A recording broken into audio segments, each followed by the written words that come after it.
So guys, thanks for tuning in. It's been a great day here at the MBS Festival.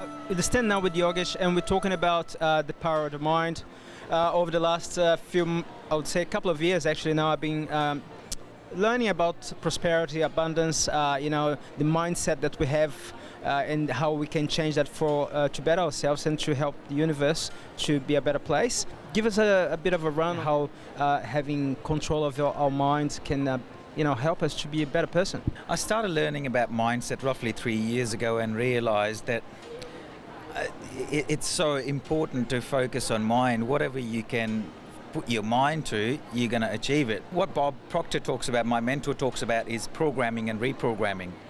When we are adults, we got to reprogram ourselves. But it's so hard for us to get reprogrammed. Well, I guess we have so much to go that by the age of 8 or 9 that we start learning from society and say, no, you can't do, you can't be. And that's when we have to reprogram. To wipe everything off first, and then we've got to write something new. That's what the whole programming and reprogramming is about. Bringing a new subconscious to your conscious, sort of to speak. Exactly, yeah. So we've got to consciously think of what we are doing and how we're going to change that programming of ours to get the results we are after. How do you do what you do? And how do we use your program? Okay. Yep, so what we're doing here is we talk about there are 3 problems in this world: health, wealth, and relationship. You name any other problem, it's going to fall into one of these categories. So first of all, we got to find out where you're at. And then where do you really want to be after that? And then how we're going to cover that gap. The first thing is going to be decision. You got to make that decision from heart, not from outside, from your heart, from inside, that this is what exactly you want. Make a committed decision, not interested decision. If you're interested, mate, you will do when it's easier. But when you're committed, you've got no other option. You haven't given yourself any other second option, so you're going to stick to it.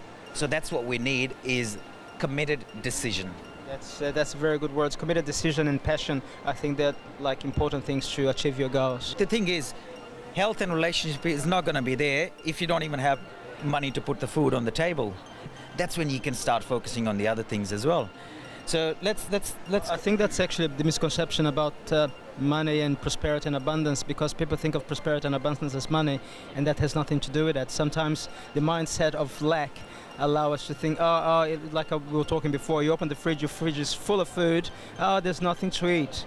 And that's a mindset of lack. Yes. So yes. That's not being grateful for what you already have. Yeah. So it's not just the money. Yeah, and we love to focus on things we don't have, and this is where we want to work on what we have as well. Call it as a gratitude exercise. What that basically is doing, talking about 3 or 4 things, or writing 3 or 4 things down, what you're really grateful for. So does your program runs on really reprogramming the mind? How do you do that? What is the key things that helps you to do that you could point it out for us? Yep. So it's basically talking about habits. What are those habits which aren't contributing to anything in our life, or they're not contributing to the results we are after? First of all, we got to identify them. And then after that, as we said before, we got to consciously start working towards those habits. So habits not going to change in a day or 2.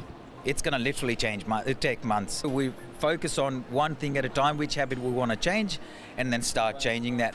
Reprogramming happens before you go to bed, and then when you wake up in the morning. Before I go to bed, if I'm thankful and grateful of things I have, that's how I'm going to fall asleep. And that's how I'm going from my conscious to the subconscious state of mind in the thankfulness. Very good. And then I'm going to get up in the morning saying thank you for the things I have. Imagine what type of day I'm going to have. That's actually a very good tip, because not long ago talking, and one of the first things people do when they get out of bed, I did not get enough sleep. Whoops, number 1. I didn't sleep well. Number 2. And you're totally distracted from starting the day with a grateful note. Yeah. So that's a very good tip. Now, your workshops, do you do workshops regularly? I've got a group on Meetup, and I've got a group on Facebook as well, which I've just started, Mind Transformation Hub. And then I'm going to focus on running more and more meetup groups, and also adding more value on my Facebook group as well. And also the program which we offer, it goes for literally 6 months. As I said, I'll become your personal trainer. Whenever we're doing reprogramming and changing our mindset, I think it's very important to have someone like yourself to help out, like a personal trainer for the brain. Like the same for the gym. It's always good to have someone to push you, to keep an eye on you, to make sure that you are doing the right thing, to keep you on the right path. Listen, Yogesh, thank you so much for the chat. Guys, I'm gonna put some info at the end of the blog about how to contact Yogesh, and hopefully we see you guys there. Sort of like pretty sure I'm gonna be there. So hopefully see you guys there. Thank you again No, for the thank you very much. conversation. It's been Thank great, you, no mate. Thank problem, you mate. so much.